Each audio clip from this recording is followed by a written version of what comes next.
பெண்களை ஆபாசமாக பேசிய திறனற்ற திமுகவின் ஆபாச பேச்சு அமைச்சர் பொன்முடியை கண்டித்தும் விடியா திமுக அரசை கண்டித்தும் விழுப்புரம் மாவட்டத்தின் பல்வேறு இடங்களில் கண்டன ஆர்ப்பாட்டம் நடைபெற்றது.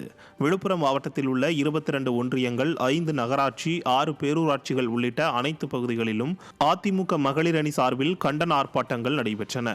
அதன்படி கோலியனூர் வடக்கு மற்றும் தெற்கு ஒன்றிய அதிமுக சார்பில் கோலியனூர் ஊராட்சி ஒன்றிய அலுவலகம் முன்பு ஒன்றிய செயலாளர்கள் சுரேஷ் பாபு மற்றும் முருகன் தலைமையில் நடைபெற்ற ஆர்ப்பாட்டத்தில் அதிமுக மகளிர் அணி நிர்வாகிகள் மற்றும் தொண்டர்கள் நூற்றுக்கணக்கானோர் கலந்து கொண்டனர்.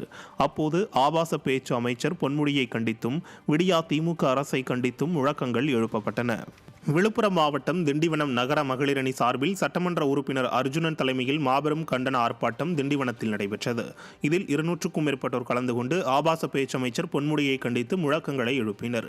இந்த ஆர்ப்பாட்டத்தில் மாவட்ட மகளிர் அணி செயலாளர் தமிழ்ச்செல்வி, மாவட்ட கழக பொருளாளர் KVN வெங்கடேசன், மாநில அம்மா பேரவை இணைச் செயலாளர்கள் பாலசுந்தரம், ஏழுமலை, இளைஞர் மற்றும் இளம் பெண்கள் மாவட்ட செயலாளர் ஜெயபிரகாஷ், மாவட்ட அம்மா பேரவை இணைச் செயலாளர் வடபழனி மற்றும் கழக நிர்வாகிகள் ஏராளமானோர் கலந்து கொண்டனர்.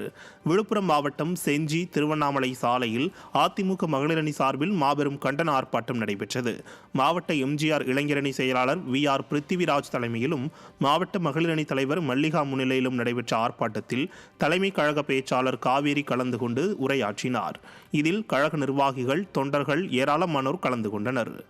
விழுப்புரம் மாவட்டம் வானூர் மற்றும் கிளியனூர் ஒன்றிய மகளிர் அணி சார்பில் திருச்சிற்றம்பலம் கூட்டு சாலையில் ஆபாச பேச்சு அமைச்சர் பொன்முடியை கண்டித்து ஆர்ப்பாட்டம் நடைபெற்றது. இதில் தலைமை கழக பேச்சாளர் அமுதா, மாவட்ட துணை செயலாளர் நாகம்மாள், மண்டல தகவல் தொழில்நுட்ப பிரிவு இணைச் செயலாளர் எழில்ராஜ், மாவட்ட மகளிர் அணி துணை செயலாளர் சந்தியா, தகவல் பிரிவு மாவட்ட செயலாளர் கோகுல்ராஜ் மற்றும் கழக நிர்வாகிகள், தொண்டர்கள் ஏராளமானோர் கலந்து கொண்டனர்.